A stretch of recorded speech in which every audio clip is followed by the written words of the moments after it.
Now that everything's calmed down a bit, relatively speaking I mean, I thought it might be a good time to share our progress on the weapon. I believe we're on the verge of a breakthrough. Well, don't keep us all in suspense.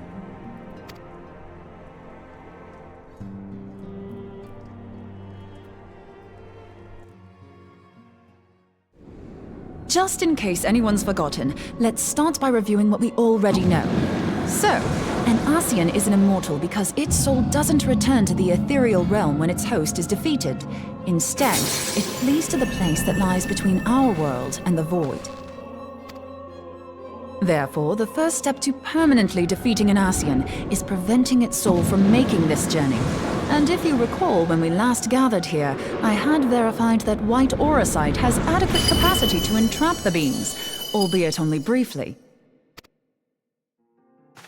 Which left the small matter of their extermination. Aye. To unmake an Ascian soul, one must needs smite it with a concentrated burst, or blade, of purest ether. However, we wanted for both the data and the means to forge such a weapon. Short of experimenting on an actual Ascian, you see, there's no way to gauge how much ether its soul is made of.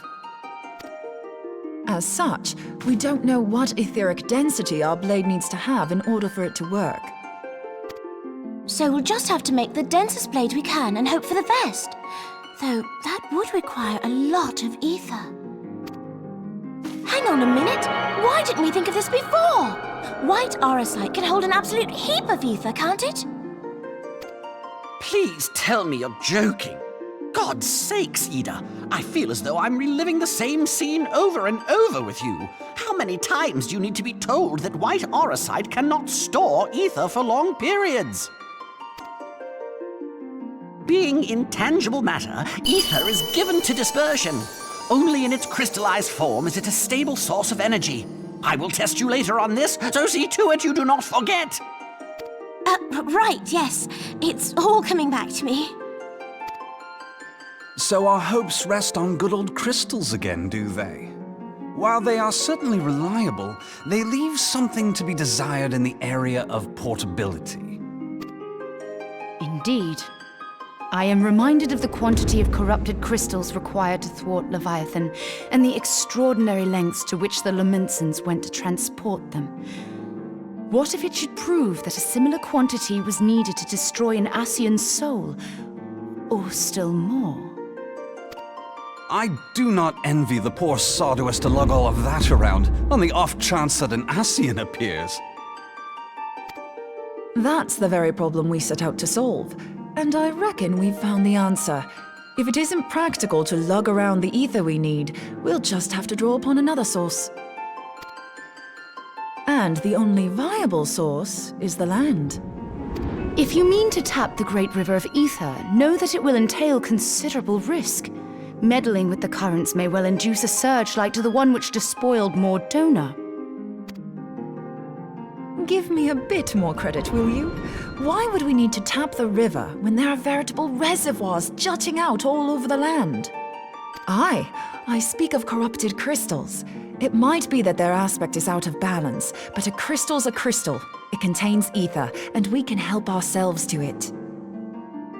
While corrupted crystals are indeed abundant, there is no guarantee that they will be in close proximity at a crucial moment. But what if we don't need them to be? What if we could tap their power from afar? A malm away, say?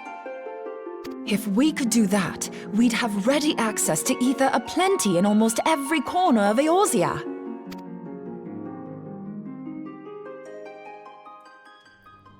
I've yet to put my theories to the proof, but I've got a good feeling about this.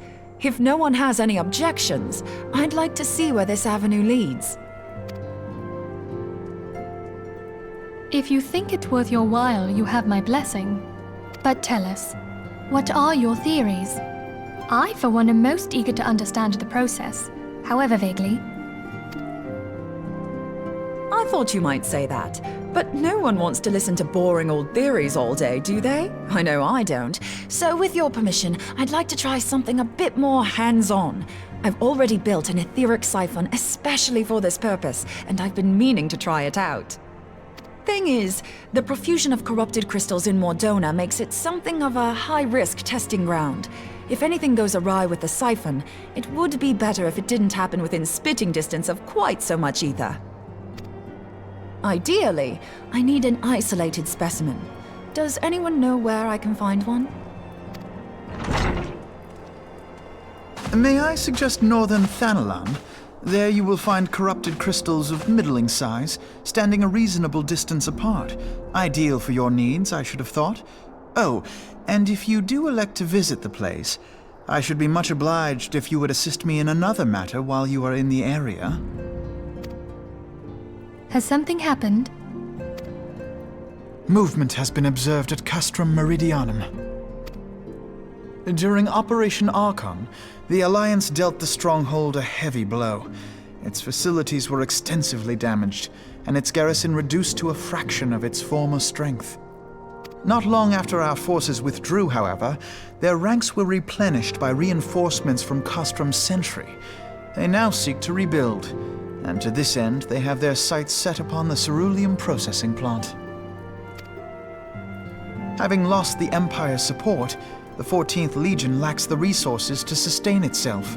To them, this is a bid for survival, and they will doubtless fight like desperate men. Though I have dispatched the Crystal Braves, I fear their strength alone may not suffice to stay the Imperial assault.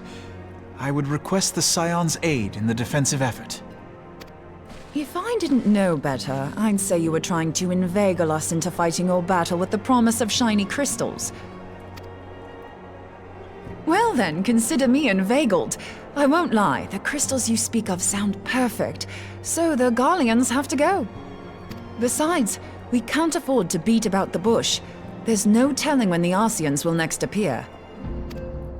Thine eagerness to hurl thyself into the jaws of danger cometh as little surprise. Exercise due caution, I prithee. Though you have become a Crystal Brave, you are yet a Scion, Alphino. We could hardly refuse you. Pray, join the Crystal Braves and lend them your support. Thangred and Papalymo shall accompany you.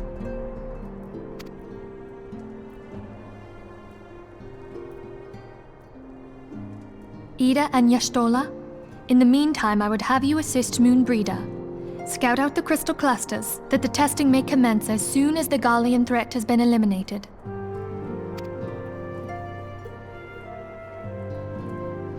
If it please you, I shall continue mine own experiments on white aurosite. Thank you, Urianger.